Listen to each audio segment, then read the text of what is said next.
Masters 2025. Rory McIlroy finally gets his green jacket. Augusta, Georgia. In the end, when Rory McIlroy had walked up the final fairway not once but twice with a chance to win the Masters, fending off multiple players and overcoming his mistakes during an emotional 19 holes of golf, when he had dropped to his knees and let his emotions overtake him, he stood near the Augusta National Clubhouse and paused. He had finally conquered his Mount Everest. Now there was only one thing to do. Red-faced and teary-eyed, he turned to his friends and uttered the words he'd been hoping to say for over a decade. I gotta go get a green jacket. On Sunday, with the pressure of an 11-year major drought on his shoulders, Augusta's roars were prepared to serenade McIlroy during his breakthrough.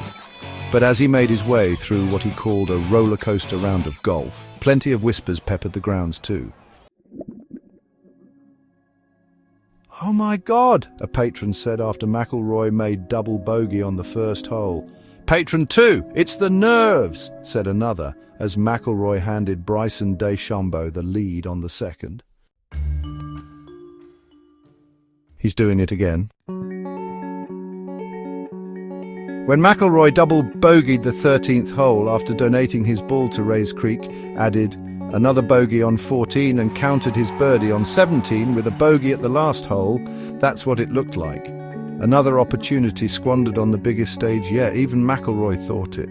Rory McIlroy, there were points on the back nine today when I thought, have I let it slip again? My battle today was with myself. It wasn't with anyone else.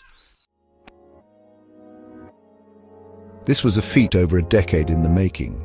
The close calls and heartbreaks may have occurred in the past, but the scar tissue lingered in the space between victory and defeat. It was fitting then that this is how it happened, that a 6-shot lead with 8 holes to play was not enough. That every shot McIlroy hit felt like it carried a seismic gravity that contained the narrative power to place him once again on the losing side, or that in the end it was here after a playoff where he would find relief. It's the best day of my golfing life. I've literally made my dreams come true. A win at St Andrews in 2022 would have been poetic. Victory in the US Open at the Los Angeles Country Club in 2023 would have been a tangible testament to the evolution of his game. Triumph at Pinehurst last year could have been an epic way to end his major drought.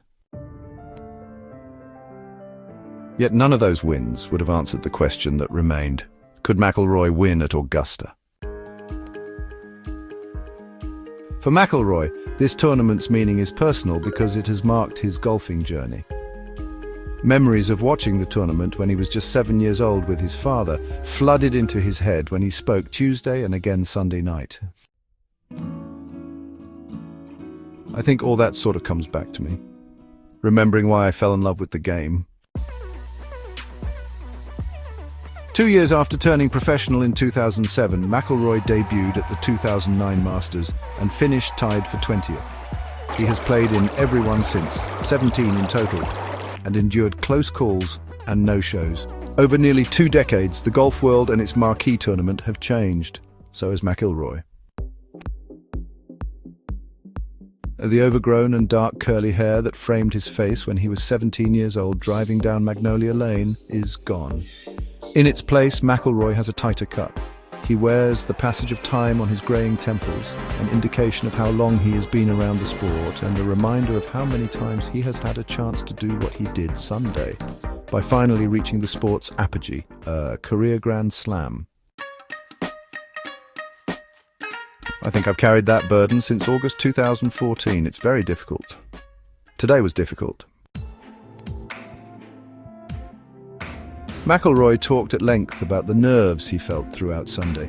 He spoke about pressure, both self-imposed and what he has felt when greats such as Jack Nicklaus and Tiger Woods have predicted that McIlroy would win the Masters, speaking about it as if it was a matter of fact. Yet what Sunday's performance showed again in a frenzied snapshot was that McIlroy has never been Nicklaus or Woods. It's not that McIlroy's game isn't as good, but his journey has looked a lot like how this week transpired, with its 4 double bogeys and enigmatic swings.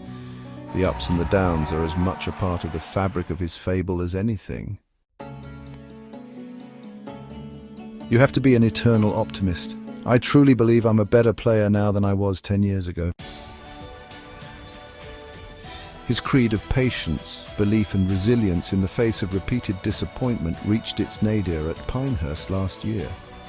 The defeat left the immediate future of Mcilory's career unsettled and in need of what seemed like a hard reset. Mcilory obliged, taking time off and walking around New York City by himself, eventually hitting balls into a simulator as he worked on his swing. A technical tweak, a mental recharge, and a new year brought an updated version of Mcilory.